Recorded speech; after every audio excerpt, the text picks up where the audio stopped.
Welcome back. I'm Uday Pratap Singh. You're joining us on NewsX. A major investigation is underway in Pune after a trekking trip to Lohagarh Fort turned tragic and was later linked to a murder case. What was initially reported as a possible accident involving a fall from height has now taken a serious turn following police probe findings. The victim, a young businessman from Pune, was found dead after falling into a deep gorge during a trek. However, questions were raised after initial evidence did not fully support the accident theory. The two have been sent now to police custody. Authorities are examining all possible angles, including planning and intent behind the incident. Joining us live to discuss this is Kapil Kakkar, psychologist.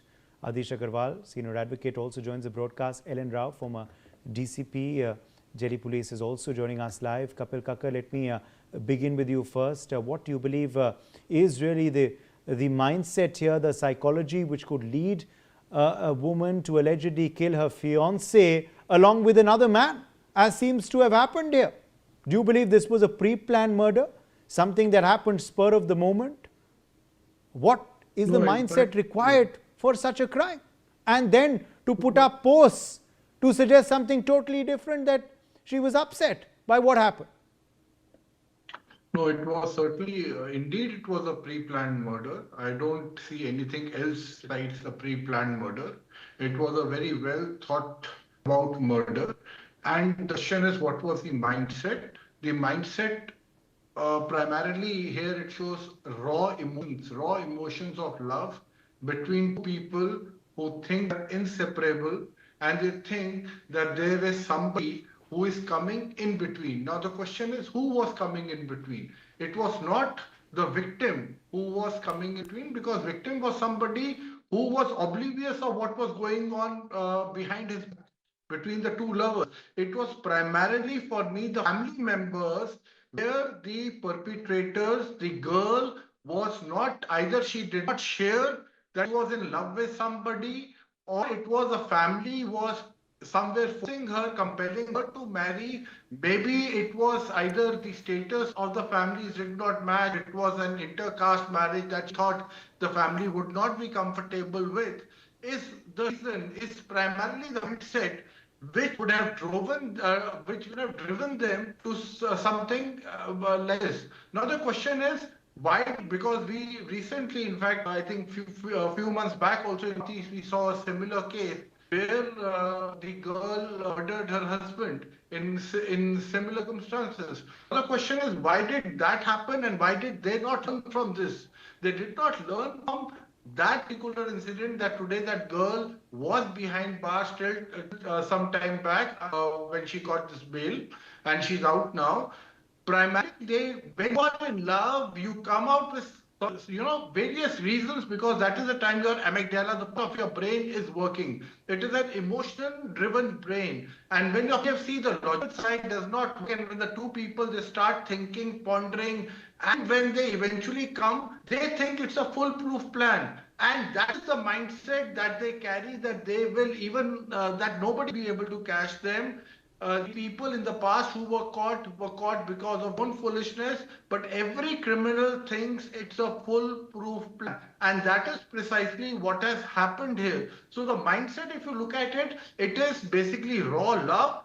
Secondly, it is the family who could not understand the children. Third, what I understand is these guys are young. I think they're 22, 23, 22, 24-year-olds. So when you are at this age, your amygdala, part of the brain, takes over, and that is where your logical side gets compromised, and that is when person starts becoming delusional, person gets disconnected with what could be the ramification, and they stand focused with the consequences, thinking everything will fall in place as per their own need. Yes, sir. Also a quick follow-up question to you, Kapil Kakkar, because we are seeing this unfortunately only too common now. What is happening in our cities of India? These are not the biggest cities, these are not the big metros, but these are smaller ones. Why is this being seen from Indore to Pune? You know, these kind of love triangles and cold-blooded urban individuals turning cold-blooded murderers. So now this is an excellent question. It is primarily why? Because Today, the Gen X, somewhere they are rebel in themselves. They have not seen that part of life where their parents struggled, or when you people were looking for jobs, and primarily family was what used to be the focus. Today, they have become so self-consumed that for them, their own thought process is what is more important, and that is, and now the follow-up question to this, the follow-up answer also is, why smaller towns? Because in the bigger cities like Mumbai, Delhi, etc., which are slightly more progressive, the parents also understand the mindset of the youngsters, and parents are also helpless to quite a young to quite a good extent. However, when you come to the smaller cities where people know each other very well, where the eating places comparatively quite close by, that is where the privacy is not there. That is where the people, the children will become more rebellious because they feel the parents have been controlling them and now they cannot get away with it. But in this case, primarily, the girl, for me, would not have told her parents that she was already in love or it was a forced marriage. At least for me, the mother would have definitely known what was going on in girl's life.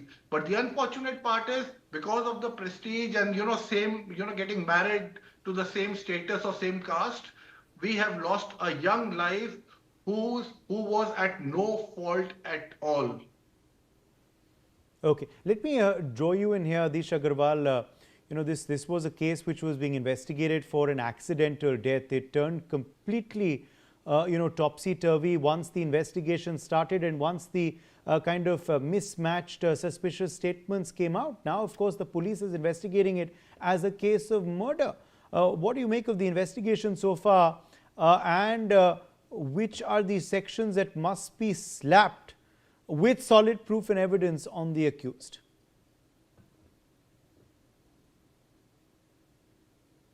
It was 300 IPC, now it is BNS 101. This is the main section which police has already registered, as there are minimum 2 persons, this Sia and other, the lover. So criminal conspiracy section has also been added. So I don't feel the police is liberal in registering the case. Police have registered the case under relevant provision. What Mr. Kakkad was saying, I am fully confident that the parents of the girl were aware. The girl who can commit this thing must have told her parents that she is in love with this boy and she will not marry. But once this was decided, and parents can't go when you are from orthodox family, then they are not permitting the kids to marry intercaste or below the standard of their family. So girl, without telling, I don't feel she can commit such heinous crime, because today kids are also aware that ultimately now too many things are there. CCTV cameras are there, our mobile calls are recorded. So, and when your television news or serials, they disclose how police act, and ultimately no case, nowadays every case is solved. It may take 1 day, it may take 10 days, but every case, where whatever manner the criminals, the boys or girls, they conspire, ultimately they are aware. So parents must be aware of her love affair, but they have not permitted her, and that's why she was compelled to commit this crime. All right. Let me in fact quickly bring you in here now, Ellen Rao, because the fact, of course, is, Ellen Rao, that the police has done a good job so far.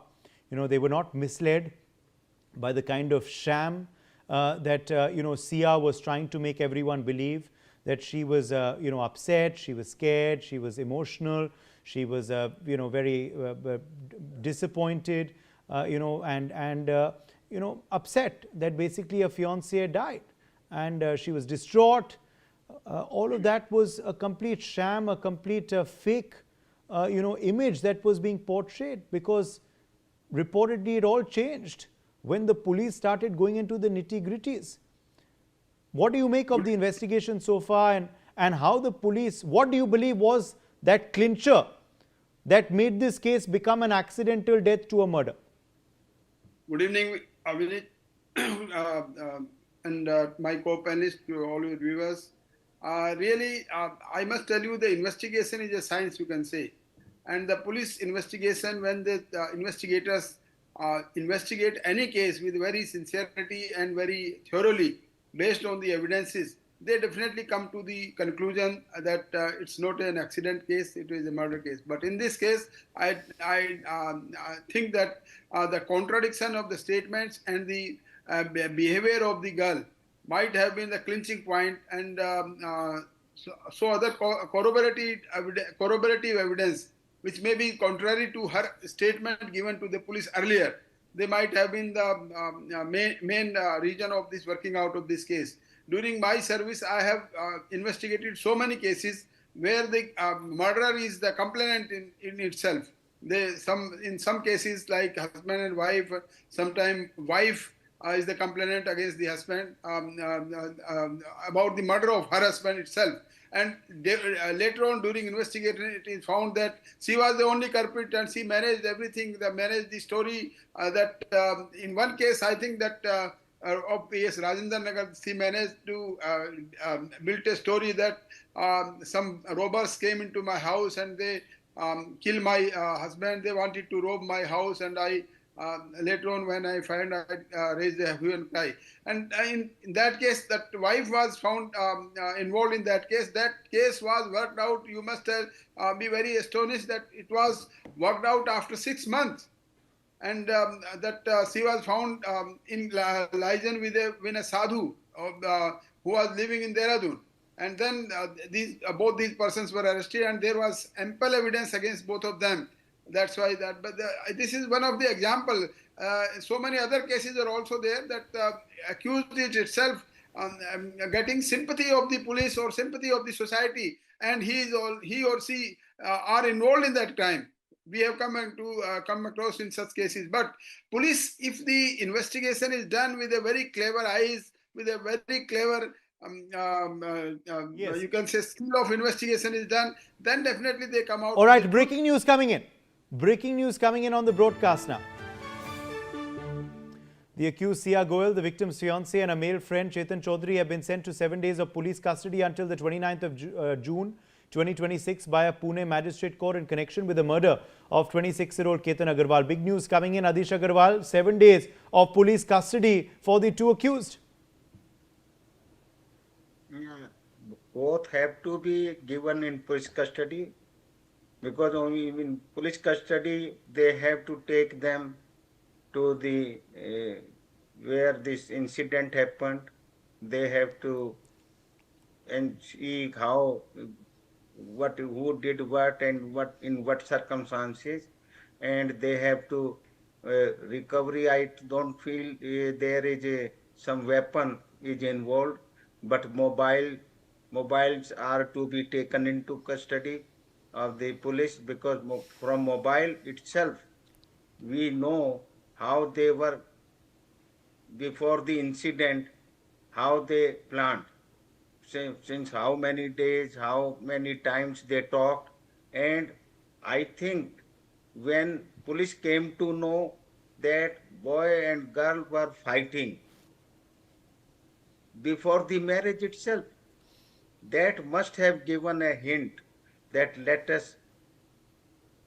we should inquire into thoroughly, and what this boy, Lover Chaudhary, was in so much in contact with her on that day, before that, how many days. So that has given a clue to the police that they should look into this aspect of murder.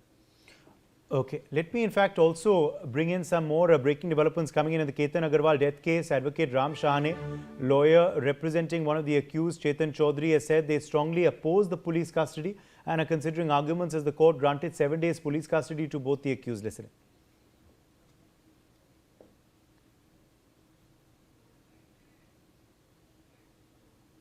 The procedure carried out today was the police has brought the accused today before the honorable court, and after that they have asked for custody for the investigation purpose. The custody period that they asked was of 7 days. Considering the request of the prosecution, today the honorable court of JMFC Vadgaon Mawar has granted 7 days police custody to both the accused. The argument on behalf of the prosecution was that the prosecution argued that we need some time for investigation. All right, let me also quickly draw in Ellen Rao on this. Ellen Rao, of course, police custody has now been granted, but the accused lawyer tried to block it earlier. They strongly opposed the police custody. In fact, the lawyer has spoken with the media as well. They did not want the accused to go in the police custody, but of course that's something that has been ordered now by the Pune court. Yes, the police custody in this case is very much important because the police has to link the all break and jolts with the thorough investigation, thorough interrogation of the accused. Both the accused persons, they are to be confronted with their statements, and if there is any recovery is there, that is to be done, and so many other missing links are to be linked with this crime. And only the investigation is the science when the accused is connected with the crime, with the piece of evidences, whatever evidences are available. Now, during this police custody remand, the police will definitely find out so many other evidence, maybe physical evidences, maybe documentary evidences, maybe scientific evidences, and more particularly in this case, I think that mobile CDR, call detail record of the mobile of these two persons and the deceased, they are also to be thoroughly, I think they were analyzed earlier before working out this case, and that may be also one of the reasons of clinching evidence, because there may be something very useful to the police before the police to link these accused persons with the crime. So now the police custody definitely is opposed.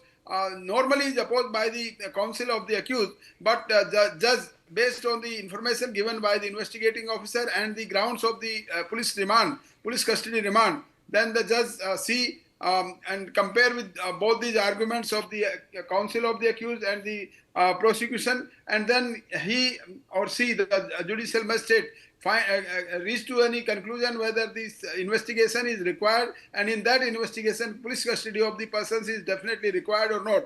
If he think or she thinks that yes, custody of accused persons are required during for the investigation, definitely they grant the police custody remand to the police to facilitate the further. Appreciate you joining us with those details. We are out of time. I thanks